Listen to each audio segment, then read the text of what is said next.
When did this happen in America? Did we always mistrust the farmer? Is this a newer thing? Where in the world did this distrust come from in our American history? I think it has developed in mistrusting business in general. The consumer advocacy, Ralph Nader. Okay, I mean, let's just that's the tip of the spear. Interestingly enough, I was talking with Pete Kennedy recently, who works closely with Weston A. Price Foundation, and he was reading to me the original 1908 Teddy Roosevelt implementation of the Food Safety Inspection Service, and that 1908, and it specifically precluded FSIS intrusion in private sales, private food sales. That clearly has been pierced long ago, and so Wait, another what for people who aren't familiar with FSIS, can you translate what that means? So what did Roosevelt effectively do? A guy named Upton Sinclair wrote a book titled The Jungle in 1906, and it charted the atrocities in primarily the Chicago slaughterhouse trade. At that time, there were seven companies that controlled 50% of America's meat supply. Seven companies controlled 50%. 6 months after that book was published, it was a runaway bestseller. People couldn't believe what they were reading. And there's things that he made stuff up, and I don't want to get into all that. But the point is that within 6 months of that book coming out, those companies, those seven companies, lost half of their sales, half of their market. They were in bankruptcy free fall, and their CEOs went to Teddy Roosevelt on bended knee and said, "We need a government program to give us credibility with the American consumer, or we're going to go out of business." And being a bit of a communist, Teddy Roosevelt acquiesced. What he should have said was, "Hey, you made your bed, now lie in it. Figure it out." And they would have, a couple of them probably would have gone out of business. There would have been private certification groups like AAA or Underwriters Laboratory that people would have formed, and said, "Hey, here's going to be we're going to go in, we're going to demand access, and we're going to inspect, and we're going to expect this, this, this, this, and this. And for $50 a year, you can become a member of our vetting association, and we will check your food for you." That would have happened, in addition to them cleaning up their act. Okay, that would have happened all privately without a government program at all at that time.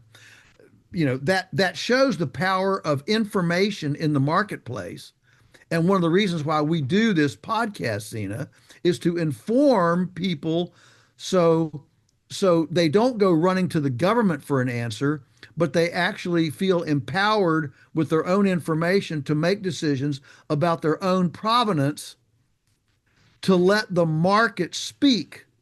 You and I are not whine to the government every time there's something we don't like. We want to empower with information so people can make their own decisions about what is right. I think I said that pretty well. I loved it. That's a soundbite right there. And so what happened was Teddy Roosevelt created the Food Safety Inspection Service, FSIS, and in 1908, and that's been with us ever since. And it has continually gotten, like all bureaucracies do, it's gotten more powerful, and they keep cranking out additional regulations and additional regulations and additional regulations. It's been overhauled. It was overhauled once in the 1940s, once in the late 1960s, and then the Food Modernization Act was an overhaul during under Obama, and so it's been overhauled numerous times, and each time, interestingly, each time within 24 months of being overhauled and modernized, America has lost another half of its um, of its slaughterhouse capacity. And so here we are, a little over a century after FSIS, and now instead of having seven companies controlling 50% of America's meat supply, we have four companies controlling almost 85% of our meat supply. That's how much consolidation, centralization has happened with, as RFK Jr. says, the agency capture, as the big corporations wined and dined these bureaucrats, and made um, made additional rules that are sympathetic toward the big guys, and um, and aggressive against the little guys. And so that's why we keep losing this capacity, which then shuts out farmers from the marketplace and shuts the marketplace out of being able to buy from their local farmer.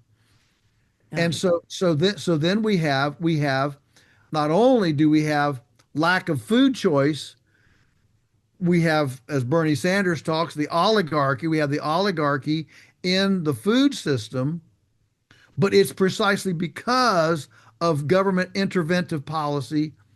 It's not because we've had freedom and liberty within the food system. And then now, as the chickens come home to roost on this policy, now we have the aging farmer, half of America's farmland coming up for successional transfer over the next roughly decade.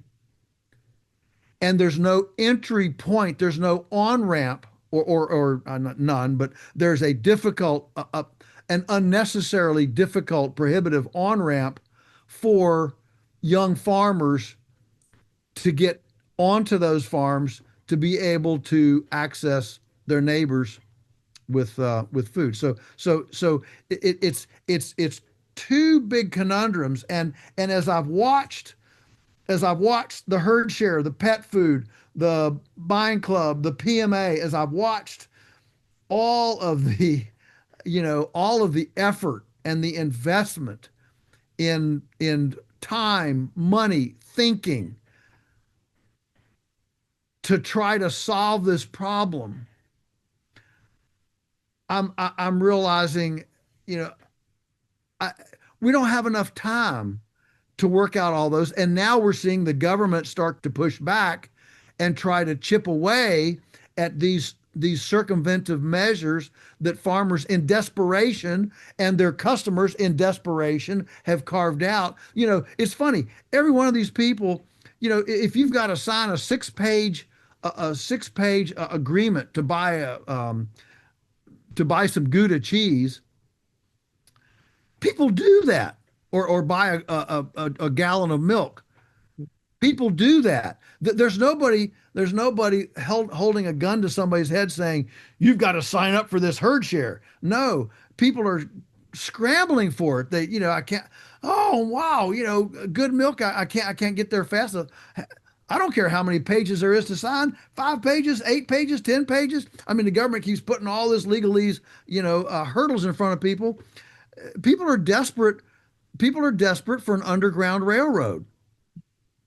And so I'm, as opposed to many of my friends in this movement, I'm not in favor of outlawing Monsanto or outlawing, ractopamine in pigs or whatever.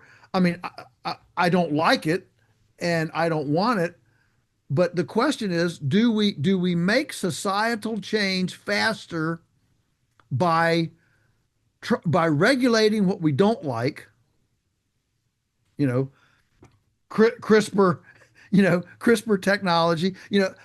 I don't like it. All right, but from a strategic standpoint, culturally, how do we make changes faster?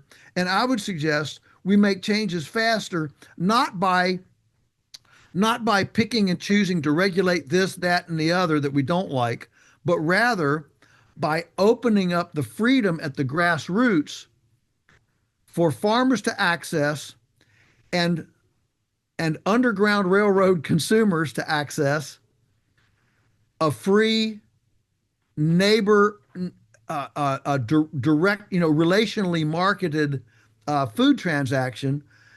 I just got back from another homestead festival. I meet thousands of small farmers, and I say small farmers, 5 to 25 acres, all over this country that would love to make a living on their farm, and they could with very little production if they could actually sell to their neighbors, without a $500,000 facility and 2 inches of government forms and paperwork and public hearings, and so the need is there, and I'm just concerned that when you thumb your nose at these big federal agencies, they've got a lot of power. They've got all the time in the world. They got all the money in the world, and they have the backing. They have the backing of a lot of people who like you don't trust farmers. Farmers are dirty. Well, how did farmers get a dirty reputation? Well, because a lot of farmers are dirty. Go to Tyson Chicken House. Go buy a beef feedlot. Go buy a confinement dairy. Go buy a Smithfield hog factory. You can smell it for 3 miles. Farmers are dirty. And so the industrial sector gave us a dirty farmer persona, and then that system has created the barricade to its own solution, which is clean, aesthetically, aromatically, sensually romantic farms, okay, which certainly exist and would be glad to service their neighbors and service people one-on-one that wanted to opt out of the current system. Friends, want to dive deeper into our thought-provoking conversations? Become part of the Beyond Labels family today by joining below. For any gift amount, you'll get access to the full, uncut episodes. Every contribution, whether big or small, keeps this podcast going. So join us and expand your Beyond Labels experience. Thank you.